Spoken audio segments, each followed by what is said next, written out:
You have understood networking in general.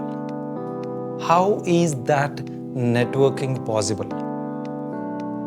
It is because of networking protocols. What is a protocol? Protocol is a set of rules put together so that everybody in the system abides by that so that we can exchange the data. I'll simplify it further. I speak English and you understand it. You speak, I understand it. How is it even possible? Because we both are following something called grammar. We follow something called a protocol. Similarly, networking protocols help each system in the network to communicate in the same way. That is about networking protocols. There are many protocols that help us to communicate. To begin with, transmission control protocol. This provides a reliable, ordered and error-checked delivery of data packets between applications on different hosts. When you want your data to be sent over in a reliable, acknowledged fashion, that is, you want to know whether what you sent has been received or not. You don't want any data loss. That is when you build your application or you write your program using TCP protocol. When you want to change it to UDP, that is user datagram protocol, you are okay to lose some pixels. You do not want any acknowledgement, but you want the data delivery to be the fastest. That is when you go for UDP. When you want to transfer your emails in certain fashion so that if you are sending it from a different provider to be understood by another provider, for example, I'm sending it from my Microsoft email and you are receiving it via your Google Mail. How even these two different providers able to understand the same email? Because they follow Simple Mail Transfer Protocol, SMTP. An internet protocol responsible for addressing and routing data packets between hosts. How do you transfer your files? So that if I am sending it from my Windows operating system, you are receiving it on Mac OS, able to download the same file? Because both the systems are following a protocol called File Transfer Protocol. I am accessing a web page from my Mac OS using Chrome browser. You are receiving it on Edge browser on Windows. How is it even possible that we both are seeing the same data in the same way? Because these browsers following Hypertext Transfer Protocol called HTTP. Now, let us move further. How is this networking divided into different layers? The bottommost is the physical layer, where your network card comes into picture. Every laptop or mobile device has this physical layer that is responsible for the transmission and reception of raw data between a device and a physical transmission medium, such as a cable or wireless signal.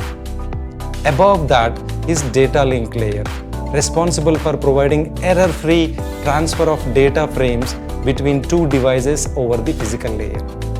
Then comes the network layer, responsible for the logical addressing and routing of data packets between different networks.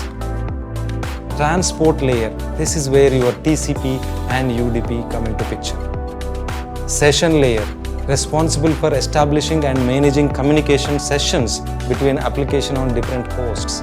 You remember when was the last time you logged into a website waiting on payment gateway more than certain period of time?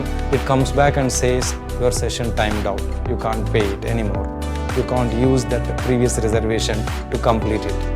That is the session layer part. Presentation layer, responsible for formatting and representation of data for application layer processing. And finally, application layer, responsible for providing network services to user applications such as email, file transfer and web browsing.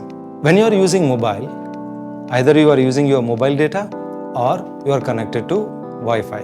Wi-Fi stands for wireless fidelity. It is a wireless networking technology that uses radio waves to provide wireless high-speed internet and network connections between devices. Wi-Fi technology is widely used in homes, offices, public places, coffee shops, and other locations to provide wireless connectivity to devices. When you are connected, your life is bliss.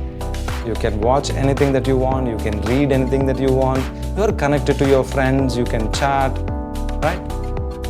Do you like when you are privately chatting with your friend? How would it be if someone else peeks into it, reads what you both are talking? You don't want that. So then comes network security. This network security refers to the practices and technologies used to protect a computer network from unauthorized access, theft, damage, or disruption.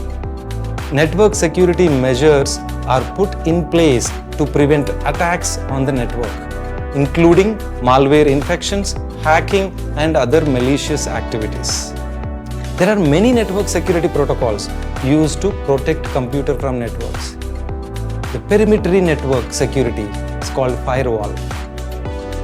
This network security device that monitors and filters all incoming and outgoing network traffic based on a set of predefined security rules. As an enterprise, you might not be expecting an input request from a malicious country IP address, so the firewall stops it. If you are dealing with enterprise data, you are connected to your office network, you don't want the data to be routed via public network, you create a tunnel. That is called virtual private network. A VPN is a secure connection between two or more devices over the internet.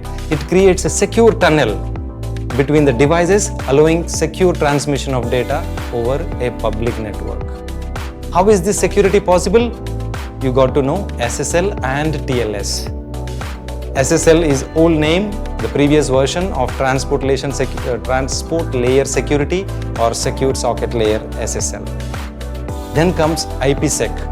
It's a protocol suite used to secure internet communication by encrypting and authenticating your IP packets. Last time when you have connected to Wi-Fi, if you are connecting to Wi-Fi of weaker side, then it says you are connected to weaker Wi-Fi. That is maybe WPA or WPA2. Depending on the security level, the versioning is increasing. DNSSEC, Domain Name System Security Extensions, is a security protocol used to protect the integrity of DNS queries and responses by digitally signing DNS records. In addition to these protocols, there are many other network security measures that can be used to protect a network, such as access controls, intrusion detection and prevention systems, and data encryption. Effective network security requires a combination of technical and administrative controls to provide a layered approach to security. By now, you have understood what is networking, what are the networking layers, what are networking protocols, and how does it bring security into network. Let us move one step ahead. What is a proxy server and why is it used? As a programmer, you need to know this. A proxy server is an intermediary server that sits between a client, such as user's computer, mobile device, and a server, such as your website server or another application server. When a client makes a request to access a resource on the internet, the request sent to proxy server first, which then forwards to request to the destination server.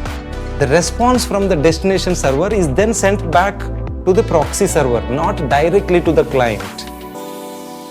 Proxy servers are used for a variety of reasons. Anonymity.